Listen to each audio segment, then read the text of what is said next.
Assalamualaikum warahmatullahi wabarakatuh. Perkenalkan, nama saya Adi Arsyad dari TI 4311.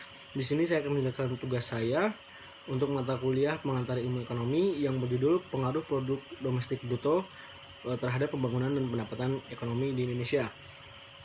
Bagian pertama, latar belakangnya. Secara umum diketahui bahwa pertumbuhan ekonomi merupakan indikator yang lazim yang dipergunakan untuk melihat keberhasilan pembangunan.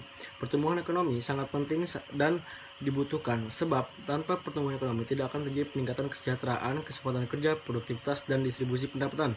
Pertumbuhan ekonomi juga penting untuk mempersiapkan perekonomian menjalani tahapan kemajuan selanjutnya.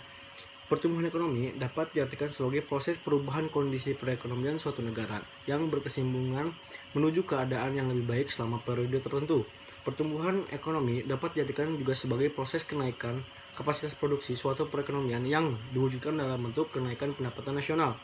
Fakta-fakta dalam pertumbuhan ekonomi yang saya dapat yaitu menghitung pendapatan setiap daerah, perubahan struktur kehidupan manusianya, menghitung pemasukan dan pengeluaran di setiap daerah.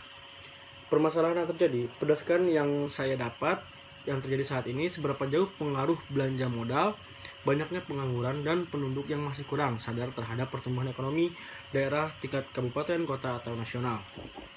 Bagian kedua yaitu analisis. Dilihat dari domestik bruto, baik pengaruh belanja modal ataupun jasa masih bisa dapat dihitung oleh pendapatan di setiap harinya yang meningkatkan pertumbuhan nasional. Bagian kedua yaitu analisis. Dilihat dari domestik bruto, baik pengaruh belanja modal ataupun jasa masih bisa dapat dihitung oleh pendapatan di setiap harinya yang meningkatkan pertumbuhan daerah.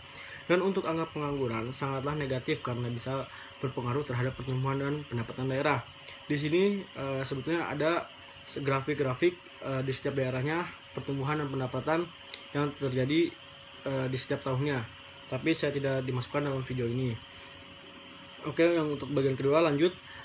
Itu kritik. Akibatnya banyak angka pengangguran dapat mempengaruhi pertumbuhan daerah yang seharusnya bisa menjadi suatu masalah yang dapat diselesaikan oleh daerah tertentu, bisa tingkat kabupaten, kota, atau nasional. Bagian ketiga, kesimpulan. Salah satu untuk melihat pertumbuhan suatu daerah bisa melalui produk domestik bruto dengan cara perhitungan GNP tahun sekarang dan tahun sebelumnya. Suatu daerah juga dapat memanfaatkan sumber daya yang ada dengan belanja modal untuk bisa dapat melihat pertumbuhan dan pendapatan daerah di setiap tahunnya. Mungkin sekian dari video saya. Kurang lebihnya mohon maaf. Wassalamualaikum warahmatullahi wabarakatuh.